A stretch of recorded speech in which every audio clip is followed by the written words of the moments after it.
Jonah's fingers fumbled over the device strapped to his belt. The emergency sonic pulse emitter was a crude, experimental thing, built in desperation, with half-formed ideas and a scattering of hastily assembled parts. It wasn't meant to be used like this. It wasn't supposed to work at all.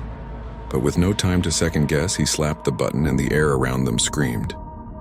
The pulse unleashed a low, guttural hum that seemed to reverberate in the very bones of the jungle. The clearing shuddered as the sound became an unrelenting force, a wave of sonic violence that rattled leaves from the canopy, stripped bark from trees, and split the air with a high-pitched screech that made Jonah's ears bleed. It felt as if the pulse was digging into the earth, into the very marrow of the jungle itself, shaking its foundation.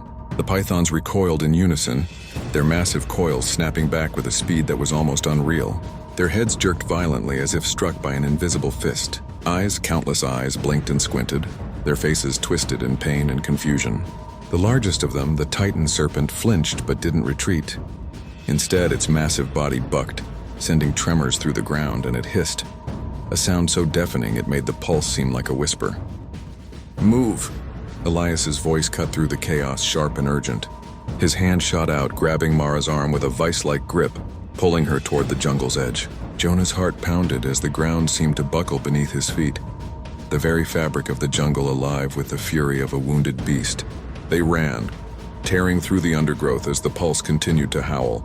But the sounds of the jungle, the screams, the howls, the rustling, the hissing, seemed to fight back, rising in a cacophony of their own. Then just as suddenly as it began, the sonic pulse stopped. The silence that followed was unnerving, deep, oppressive, and pregnant with danger.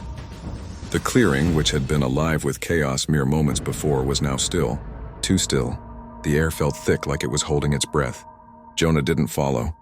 His legs were frozen, his feet glued to the ground, every muscle screaming at him to run, to move. But something was wrong. His chest tightened, his breath shallow as he turned to look back over his shoulder. The jungle had gone silent. The hum of life, the whisper of the wind, even the occasional animal cry, they were gone. Instead, the oppressive stillness was like a thick fog rolling in, cutting him off from everything.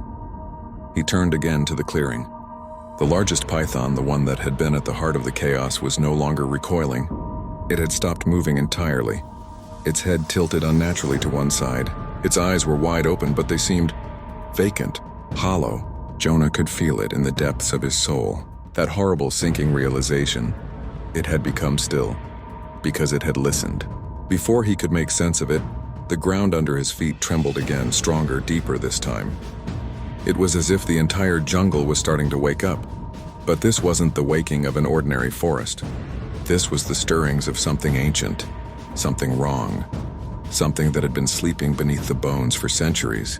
And that pulse? It had done more than just push the pythons back.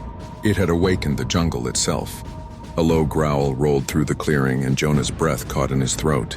The sound was coming from the depths of the ground, from the very roots of the trees, the bones of the earth itself. The pulse had made a sacrifice, and the jungle was not going to forgive it.